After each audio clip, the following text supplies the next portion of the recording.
चलिए बच्चा, 8 की टॉपिक है मीनिंग ऑफ प्लानिंग। ठीक है बच्चों, आज हम लोग बिजनेस की topic chapter number 4 meaning of planning पढ़ेंगे। कौन सा चैप्टर है? Chapter number 4। देखिए बेटा, हम प्लानिंग में हर बिजनेस के लिए प्लानिंग जरूरी है। बिना प्लानिंग के कोई भी बिजनेस नहीं होता। तो देखिए यहाँ पर एक बैड कंडीशन में एक मैन है, ठीक है, जो रोता हुआ या फिर फटे पुराने कपड़े पहने हुए है, और एक अच्छा खुशी दिल वाला इंसान है।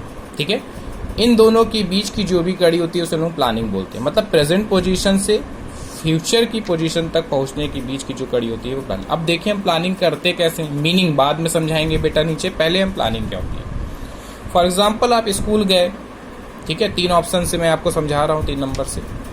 आप स्कूल गए और टीचर्स ने आपसे कहा कि नेक्स्ट मंथ आपका एग्जाम से स्टार्ट हो गया। वो एग्जाम बोर्ड एग्जाम भी हो सकता है, आपको होम एग्जाम भी हो सकता है। अब आप घर आएंगे तो 1 महीने तक इंतजार तो करेंगे नहीं कि कल पेपर होगा तो आज पढ़ेंगे, नहीं, ऐसा तो करेंगे नहीं। आप आएंगे, घर में स्ट्रेटेजी बनाएंगे, 2 घंटे अकाउंट्स पढ़ेंगे, 2 घंटे इकोनॉमिक्स पढ़ेंगे, 1 घंटे बिजनेस पढ़ेंगे, आधे 1 घंटे कंटिन्यू हिंदी इंग्लिश पढ़ेंगे। उसके बाद 20 दिन पढ़ने के बाद 5 दिन हम टीचर्स के बताई हुई चीज़ों को रिवीजन करेंगे, और फिर 5 दिन में बचे हुए जो भी पेपर के सेट होते हैं, मॉडल पेपर, हम उन्हें लगाएंगे। ये क्या है? आप अपने एग्जाम के लिए प्लानिंग करते हैं। हर एक के लिए प्लानिंग जरूरी है। ठीक है, एक नॉर्मल, एक इंडिविजुअल पर्सन के लिए, एक स्टूडेंट के लिए भी प्लानिंग जरूरी है। नेक्स्ट है sister wedding is coming. Sister की वेडिंग कमिंग है।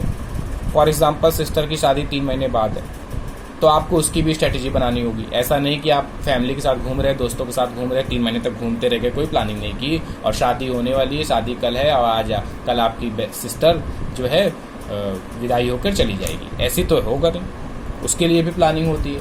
हमें कार्ड छपवाने, कितने रिलेटिव्स को बुलाने हैं, ठीक है, कहाँ पे हमें अपने मैरिज को प्रोग्राम करना है, गेस्ट हाउस की बुकिंग करनी है, ठीक है,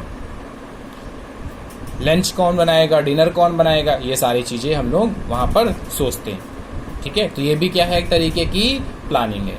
हमें क्या पहनना है, हमारे सिस्टर कैसे लहंगे पहनेंगी, हमें खुद क्या पहनना है, हमारे फादर मदर को क्या पहनना है, भाई बहन को क्या पहनना है, ये सारी चीज़ें हम सोचते हैं। ये भी क्या है? प्लानिंग है। School annual function most important. हर बच्चा स्कूल एनुअल फंक्शन को लेकर बहुत ज़्यादा सोचता है, और ये ईयर के हमेशा एक ईयर में होता है। अब स्कूल का एनुअल फंक्शन अलग अलग डे पर हो सकता है, वो बात की बात है। हर एक स्कूल अपना एनुअल फंक्शन करता है और बच्चे इसमें बहुत ज़्यादा अपनी रुचि दिखाते हैं। ठीक है, हम भी स्कूल लाइफ में थे तो हमारे स्कूल में भी होता था, तो आप लोग भी बिल्कुल करते होंगे। ठीक है, अब एनुअल फंक्शन में क्या होता है, क्योंकि पढ़ाई वगैरह होती नहीं, इसलिए बच्चे बहुत ज़्यादा खुश होते हैं। 20-25 दिन आराम से उन्हें कभी आर्ट के लिए तैयारी करनी जाना है, कभी डांस करना है, कभी स्पीच बोलना है, सारी चीज़ें। तो एनुअल फंक्शन के लिए भी प्लानिंग करनी पड़ती है कि कौन सा बच्चा क्या बोलेगा, उसकी पहले से तैयारी की जाती है। ठीक है, कितने प्रोग्राम होंगे, कितने घंटे चलेंगे, कितने स्टूडेंट के साथ कितने पेरेंट्स को अलाउ किया जाए, उस हिसाब से हम जगह को देखेंगे कि मेरे पास उस तरह की जगह है कि नहीं, उस तरीके की मेरे पास व्यवस्था है कि नहीं जो हम कर सके लोगों के लिए, तो उसके लिए भी हमें प्लानिंग जरूरी है। अब हम आ जाते हैं बेटा मीनिंग पर सीधे। ठीक है, तो मीनिंग पर हम देखते हैं कि मीनिंग पर लिखा है पहला पॉइंट हमारा, all organisation whether it is the government, a private business और a small business require planning. चाहे बिजनेस जैसा भी हो, कोई भी ऑर्गेनाइजेशन हो, चाहे वो गवर्नमेंट हो, चाहे वो प्राइवेट हो, चाहे वो कोई छोटा मोटा बिजनेस हो, चाहे वो लार्ज बिजनेस हो, चाहे वो इंडस्ट्री हो, सबके लिए प्लानिंग करना जरूरी है। बिना प्लानिंग के आप कोई भी बिजनेस ऑर्गेनाइज्ड नहीं कर सकते। किसी भी ऑर्गेनाइजेशन को, किसी भी बिजनेस को चलाने के लिए आपके पास प्लानिंग होनी चाहिए।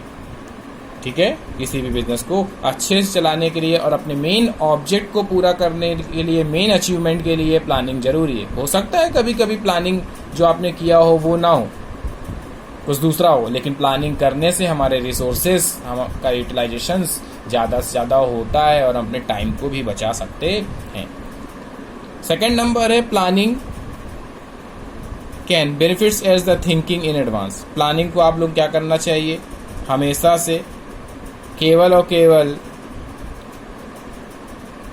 एडवांस में पहले से ही सोच लेना चाहिए। तो planning can be defined as a thinking in advance. ठीक है, पहले से ही सोच लेना चाहिए।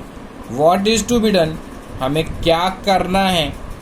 When it is be done, कब करना है। How is to be done, कैसे करना है, and by whom is to be done, किसके द्वारा करना है। हो सकता है हमारी प्लानिंग जो हमने सोचा हो उसके अकॉर्डिंग ना हो, कुछ आगे पीछे हो, कुछ अलग हो। ठीक है, फॉर एग्जाम्पल हम अपने सिस्टर के लिए लहंगा ढूंढने गए, ठीक है, कि वो हल्दी की रस्म में येलो पहनेगी, लेकिन वहाँ पर वो गई, उसे पिंक समझ में आ गया, तो भाई उसकी शादी है तो हम उसके अकॉर्डिंग चलेंगे। तो हो सकती है मेरी प्लानिंग कुछ अलग हो जाए, लेकिन जनरली प्लानिंग आप क्या करते हो, पहले से सोच के चलते हो। फॉर एग्जाम्पल आपको फ्यूचर में क्या पढ़ना है, 10th के बाद आपको किस साइड में चलनी है, ऑलमोस्ट बच्चे पहले से ही डिसाइड कर लेते हैं हमें 10th के बाद कौन सी पढ़ाई पढ़ना है। ऐसा नहीं कि 10th का पेपर दे दिया तो अब स्कूल जब खुलेगा तो सोचेंगे, इसमें कुछ बच्चे होते हैं, वो बात की बात है, लेकिन ऑलमोस्ट बच्चे क्या होते हैं, पहले से ही सोच के बैठते हैं कि हमें प्लानिंग में क्या करना है और कैसे करना है। आई बात समझ में बेटा प्लानिंग अच्छे से? तो देखिए, तो प्लानिंग एक बुरी कंडीशन से अच्छी कंडीशन तक पहुंचने के लिए आपको किसी भी चीज़ को प्लान करना पड़ता है। मतलब प्रेजेंट पोजीशन से फ्यूचर पोजीशन तक पहुंचने के जो बीच की कड़ी होती है वो हमारी प्लानिंग होती है। तो प्लीज़ बेटा बताइएगा कैसी लगी आपको ये वीडियो। ठीक है, बहुत मेहनत से बहुत अच्छे से मैंने ये वीडियो प्रेजेंट किया आपके सामने। मुझे ऐसा लगता है कि आपको ये वीडियो अच्छे से समझ में भी आई होगी। ठीक है, good day and thank you.